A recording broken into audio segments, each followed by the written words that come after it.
し波を揃えてゆこうお互いを信じ合う五人の仲間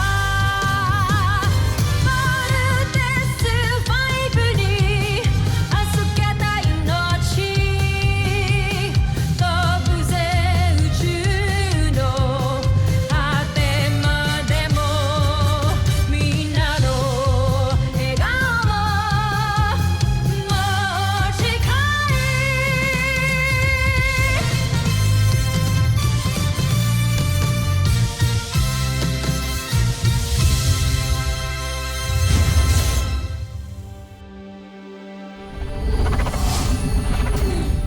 Ang nakaraan sa Voltus 5 Legacy. Wala pa rin bang suspect sa bumorel kay Jamie? Ongoing pa ring investigation. Pero kasi wala namang kasama si Jamie nung nakita siya ni Anad sa gym that time. Sa gym lang walang power. I can't lose you. I kept pushing you away. Not because hindi kita gusto. Pero kasi natatakot ako eh. Takot akong malaman mo yung nararamdaman ko sa'yo. I love you. We were able to stabilize her. She's safe now. Patuloy pa rin ang investigation kung sino bumaril kay Jamie. Just because we had a few little misunderstandings, eh, papatay na ako. So don't you think it's unfair to me? Jamie. Katanggalan ko kasi ng oxygen ni Lieutenant Jamie. Baka hindi siya makahinga. It's okay. Saya naman din ako na na-survive ko to eh. I can't just die yet. Hindi ko pa naigaganti si Daddy against the Brazilians. Welcome back, Lieutenant Robinson. Send a global alert. Kailangan nilang protektahan lahat ng citizens nila. What's happening? Aatake ang mga Bosenians. Malaking pag-atake ito. Dr. Hook, hindi pa rin ho kami mabubuo ngayon. Ako pong sasama. Let me prove myself. Pero wala kang experience ilipad ang Voltlander. Ako ang sasama sa kanila. Simula na ng pag-angkin natin sa planetang Terra Air 2. Tikman niyo ang bangis ng aming ikakalat na mikrobyo sa inyo. Team, get ready to engage. You know what I'm going to say. Si Voltus 5, hindi mawari. Pero sigurado magtatagumpay pa rin naman tayo, hindi ba? Hindi kinakaya ng mga mikrobyo ang matinding init. Ang matinding init, dulot ng pagsabog ng ating mga sasakyang pandigma, Joffrey. Homesuck! Jamie, okay ka lang?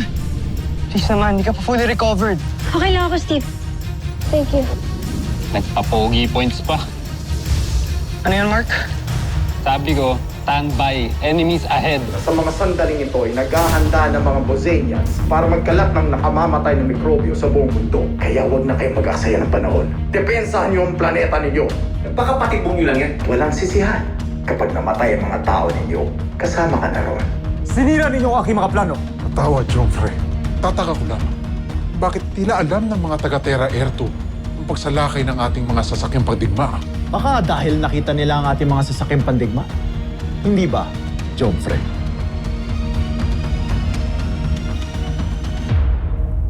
Bumalik sa kastilyo!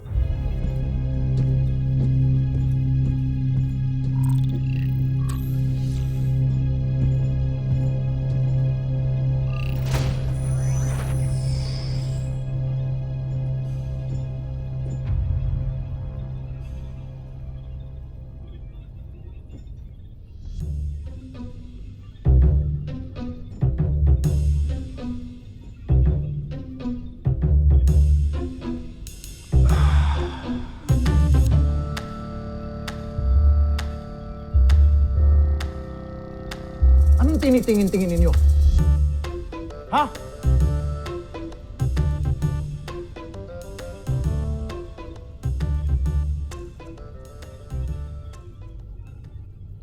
Hintayin mo, Zardos. Ako mismo ang lilipon sa mga tao at sasakop sa Terra Air 2.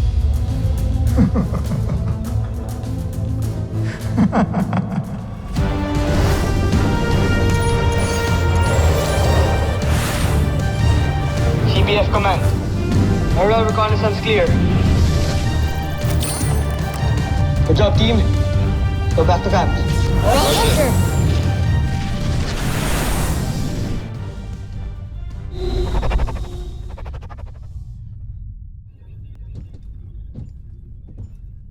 Joffrey. Anong kailangan niyo sa akin, mga inutil?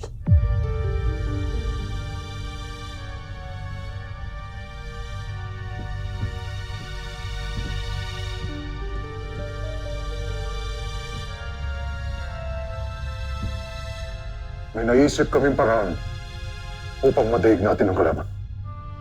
Nag-iisip kayo ng paraan para sila'y madaig? O para pahiyain ako ng paulit-ulit sa ating emperador? Etyuma!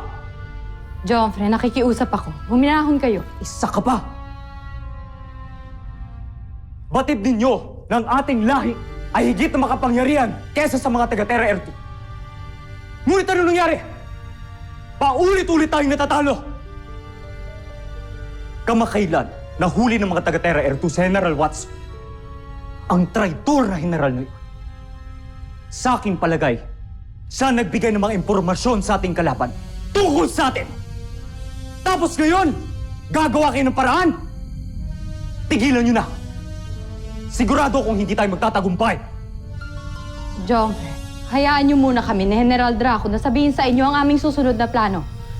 Ito ay tungkol din kay General Watson na sa tingin namin ay nasa kampo pa rin ng ating mga kalaban. Pagod na ako sa inyong mga pangako.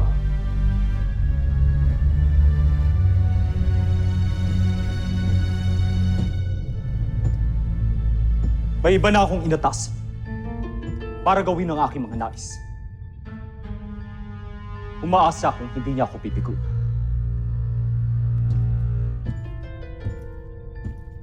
Sino ang iyong tinutukoy? Umanat. Si General Oslak pa to. Oslak! Napakawalang kwentang general. Isa pa, hindi ko mapagkakatiwalaan hilat siya ng pagmumukha niya. Kung gayon, sino nga siya, Joffrey? Makikilala niyo siya sa takdang sandali. Pero sa ngayon, ayokong makita kayong dalawa. Gancho ay na.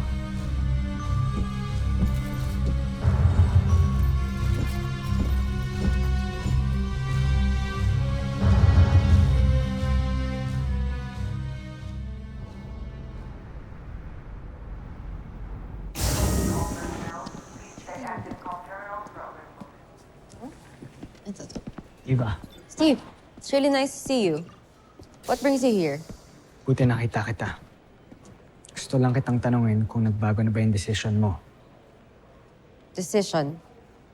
About what? Attempted murder on Jamie.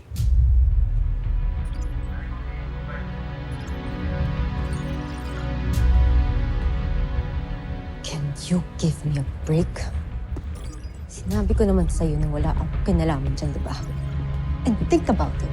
Ano bang mapapala ako pag pinatay ko si Jamie? Since alam ko naman wala nang chance for us to be together anyway. Pwede ba? Just leave me alone. Walang mapapala.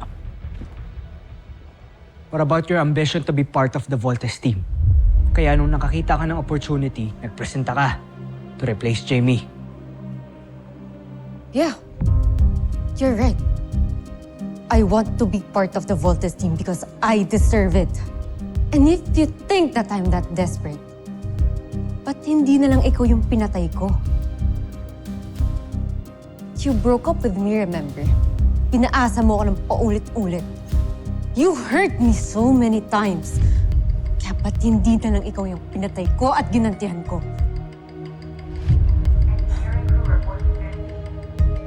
See? Kaya pwede ba? Tigilan mo na ako, lalo na't wala ka pa ding ebidensya hanggang ngayon. Stop accusing me.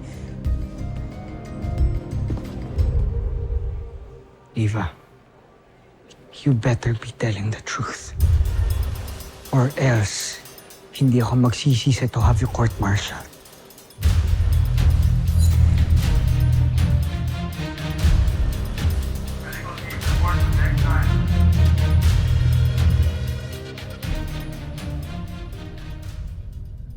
Hindi ko akalaing dadating ang panahong to.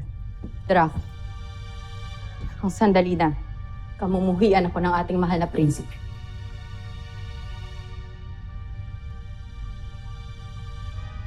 Tila nga'y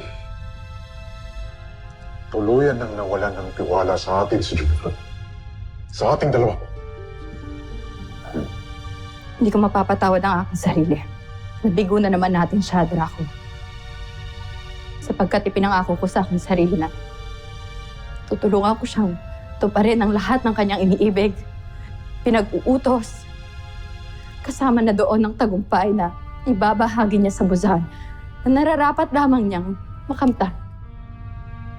Ngunit sa pagkakataong ito, siguro nga ay tama ang sinabi niya. Tayo ay mga inutil. Mga inutil na hindi makakatulong sa kanya. Hindi. Hindi. Hindi, Rosana. Huwag kang panghinaan ng loob. Nararapat nga eh. Lalo natin paghusayan ang ating ginagawa upang magtagumpay tayo sa ating misyon. Ngunit meron na siyang ibang pinagkakatiwalaan, Draco.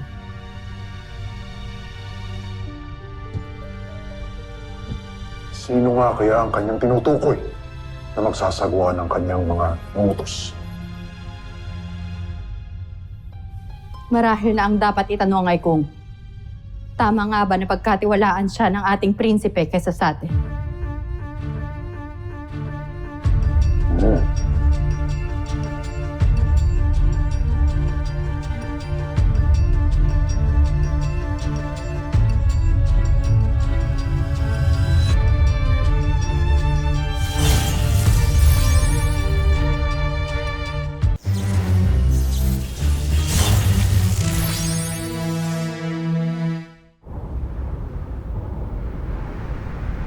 Little John, I am sending you to the International Scientific Conference to represent Camp Big Falcon and Voltes team. Talaga, Dr. Hook? Excited na ako. Tatanungin ko na si Octo-1. Sorry, pero hindi pwedeng isama si Octo-1. High level ang security sa conference. Hindi natin siya nakuha ng clearance. Talaga? Eh, sayang naman. Malulungkot yun dahil hindi siya makakasama. Ikwento mo na lang kay Octo-1 kung ano mangyayari sa conference. Sige na. Pasasamahan kita sa sarili mong security detail. Thanks, Dr. Hook. I'll make you proud. Promise. Escort Little John. Oh! I know what you're going to say, Dr. Hook. Now, let's move it!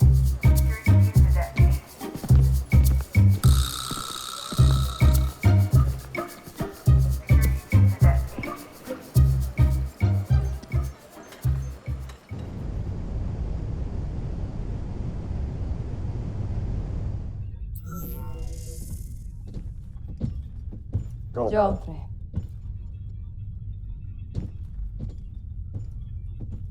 Pinatawag niyo ako. Nais niyo na bang makilala ang tutulong sa atin sa pakikipaglaban sa ating mga kaaway? Sino siya, Joffrey? Papasukin ang ating panauhin.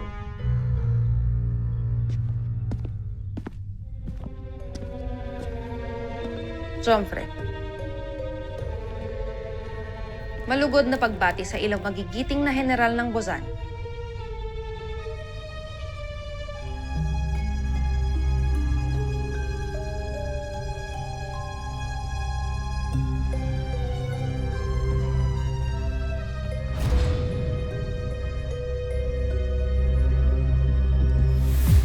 Kontesa Zaki?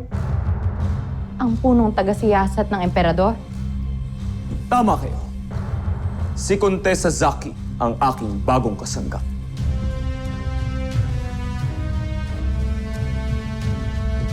Umaasa kung hindi mo ko bibiguin.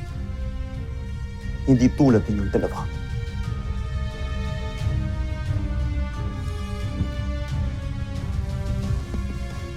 Totoo, Prinsipe Zardos. Hindi kita talaga dapat bibiguin.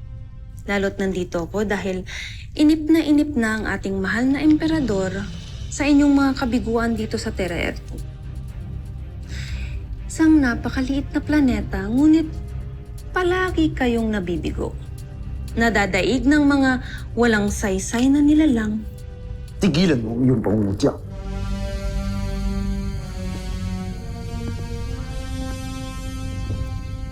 Tingnan natin kung saan aabot ang iyong kahambugan. patunayan mo sa akin na ikaw ang karapat dapat kong pagkatiwalaan kaysa sa aking mga general. Ngayon, ilabas mo ang sinasabi mong dadaig kay Voltes 5. Ngayon din, Prinsipe Zardos.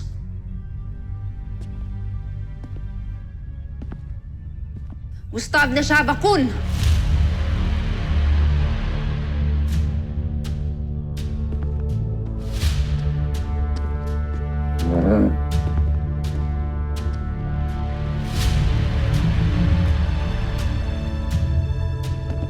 Ang kambal na madirigma, si Arisa at Takeo.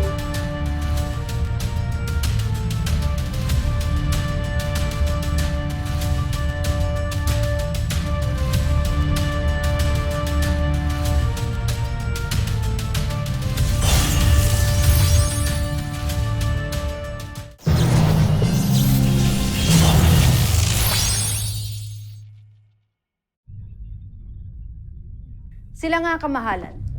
Ang kambal na mandirigma na siyang magdadala sa atin ng ating tagumpay dito sa Terra Ertu. Mula sa pagiging magigiting na kampyon sa pinakamamahal nating Buzan, isinama ko sila dito dahil naniniwala ako sa kanilang kakayahan. Lalo pat, wala pang mandirigmang nakakatalo sa kanila mula sa ating planeta. Kaya tiwala ako na magiging kampyon sila hanggang dito sa Terra Ertu.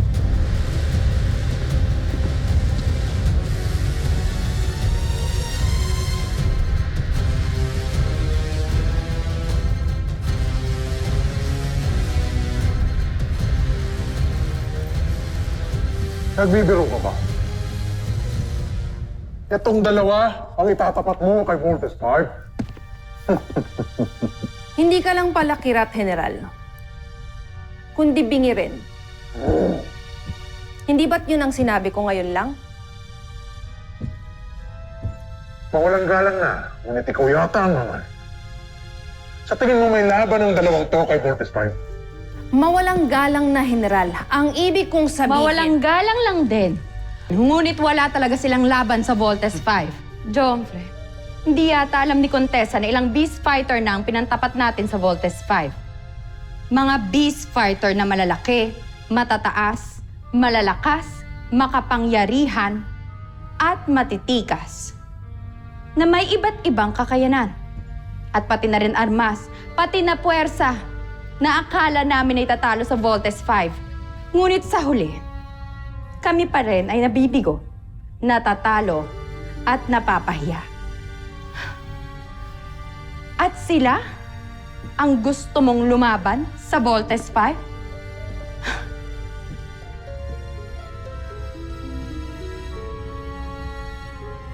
Eh baka sa simula pa lamang ng kanilang pag-aarap ay mamatay na itong dalawang to.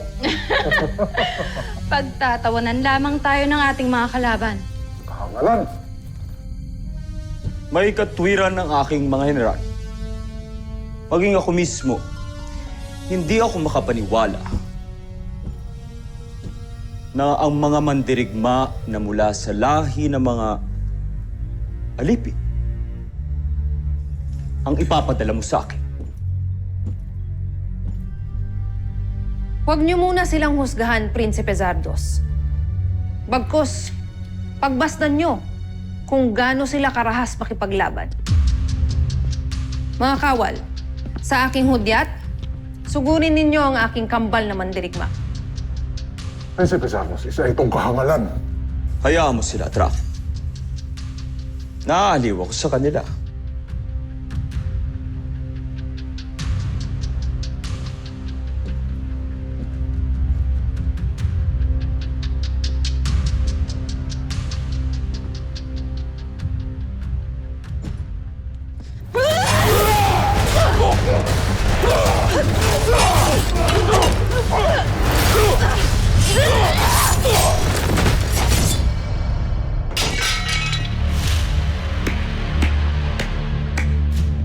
Mahusay, napakahusay.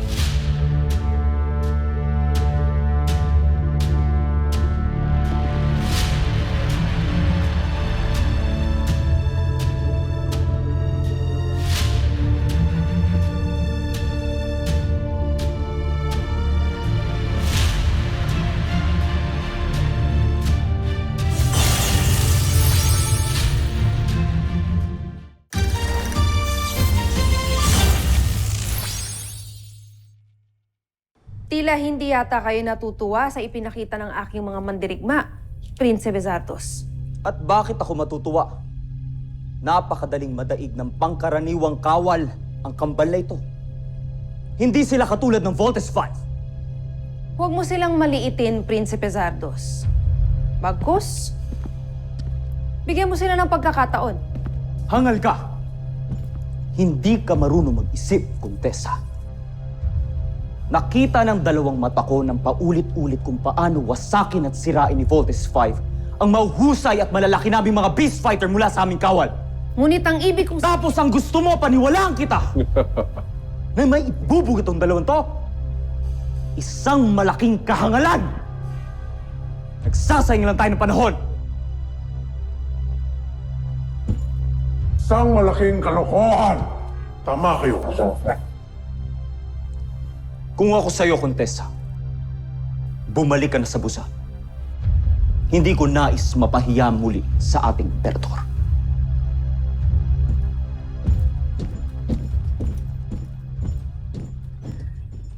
Halika na, General Draco. Iwan na natin ang mga payasong ito. Mga homeless.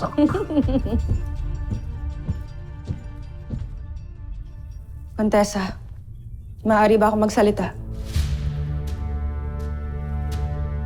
Hindi ko naiibig na minamaliit kami ng prinsipe at ng kanyang mga general. Ngunit, hindi ko sila masisi sapagkat narinig ko na rin na ang Voltes 5 ang pinakamahusay na depensa ng Terra Erto.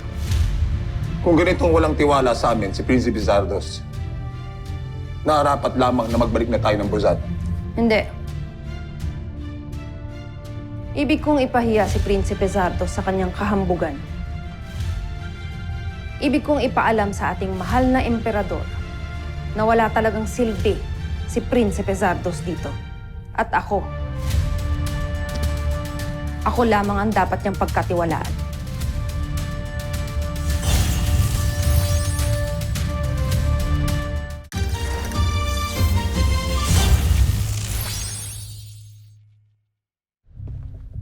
Kung ganon, ibig mo bang ituloy namin ang pagsasagupa sa Voltes 5? Bago tayo nagpunta rito, pinag-aralan ko muna ng maigi ang pakikipaglaban nila Prinsipe Zardos sa mga Voltes 5. Batid kong nagulantang siya na merong malakas at matibay na tagapagtanggol ang mga taga Terra Erto, kung kaya't hindi na siya nakapag-isip ng iba pang opensiba. Kaya kinalaban na lamang niya ang Voltes robot. Ngunit, iba ako kay Zardos. May naisip akong ibang taktika upang manalo tayo laban sa mga taga-Terra Erto. At ano ang taktika na ito, Contessa? Yun na nga ang gusto kong sabihin sa kanila kanina pa, ngunit hindi nila ako pinakikinggan. Sa halip na kalabanin natin ang Voltes robot, haharapin natin ang mga tagalupang piloto na kumokontrol sa kanilang armas. Naniniwala ako na sila Steve Armstrong ang magiging susi natin para magtagumpay ako laban kay Zardos at sa mga taga-Terra Erto.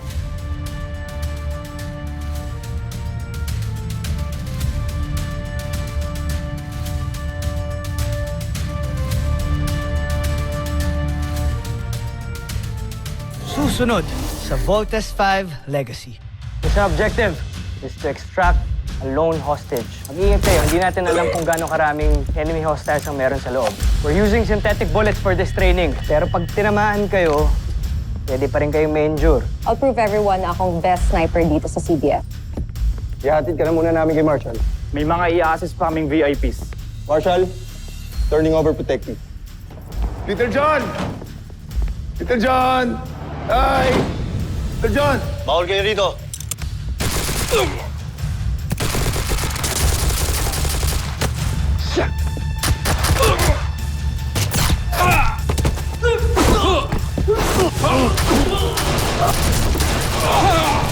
No! Nagkakagulo!